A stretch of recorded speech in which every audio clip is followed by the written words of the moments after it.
Welcome to VTV news today. పశ్చిమ గోదావరి జిల్లా పాలకొల్లులో మంత్రి నిమ్మల రామానాయుడు క్యాంపు కార్యాలయం దగ్గర గణతంత్ర వేడుకలు నిర్వహించి జాతీయ జెండాను ఆవిష్కరించి గణతంత్ర శుభాకాంక్షలు తెలిపిన మంత్రి నిమ్మల ఎందరో మహానుభావులు ప్రాణాలు పణంగా పెట్టి దేశానికి స్వాతంత్ర్యాన్ని, స్వేచ్ఛ తీసుకువచ్చారు. డాక్టర్ బిఆర్ అంబేద్కర్ రచించిన రాజ్యాంగం ప్రజల రక్షణగా దేశ ఏకత్వాన్ని కాపాడుతుంది. దేశ నాయకులు అందించిన త్యాగ ఫలాలను ప్రజాస్వామ్య పద్ధతిలో అందుకునేలా కూటమి ప్రభుత్వం పనిచేస్తుంది. 2047 స్వర్ణాంధ్రప్రదేశ్ లక్ష్యంగా మోదీ, చంద్రబాబు, పవన్ కళ్యాణ్ కృషి చేస్తున్నారు అని అన్నారు.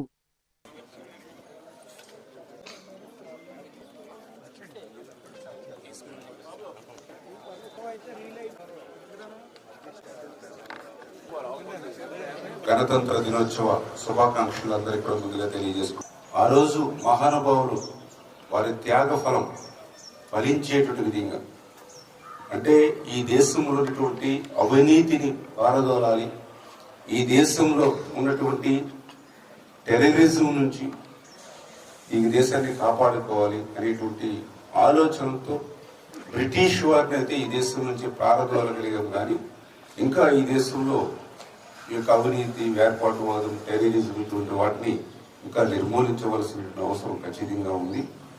మరి భవిష్యత్తులో ప్రజల యొక్క సహకారంతో ప్రజాస్వామ్యబద్ధంగా మరి వారు ఆశించినటువంటి త్యాగాన్ని మనం గుర్తించి ఆ త్యాగ ఫలాల్ని అందుకునేటువంటి విధంగా భవిష్యత్తు భారతదేశాన్ని నిర్మాణం చేయాలని చెప్పి ఆలోచన చేస్తూ మొన్న కూడా చూసాం.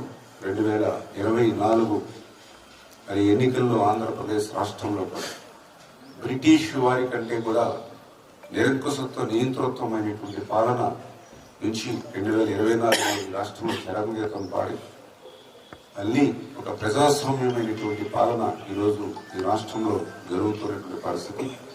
ఖచ్చితంగా రేపు రాబోయేటువంటి రోజుల్లో మన ప్రియతమ ప్రధాని నరేంద్ర మోడీ గారి యొక్క సారథ్యంలో ఒక అత్యంత శక్తివంతమైన ప్రధానిగా ఈరోజు ప్రపంచంలోని గుర్తించబడేటువంటి నరేంద్ర మోడీ గారి యొక్క సారథ్యంలో ఆ పూజ్య బాపూజీ కలలు కన్నటువంటి గ్రామ స్వరాజ్యాన్ని పక్కన కాపాడుకుంటూ మరొక పక్కన అంతర్జాతీయంగా అత్యంత బలీనమైనటువంటి దేశంగా భారతదేశాన్ని తయారు చేయడంలో కానీ వీరందరి యొక్క స్ఫూర్తితో భావి భారత అభివృద్ధి చెందినటువంటి దేశంగా భారతదేశం అనేది రేపు భవిష్యత్తులో ప్రపంచంలోని అగ్రగామిలో ఉండేటువంటి విధంగా ముందుకు తీసుకెళ్తాం.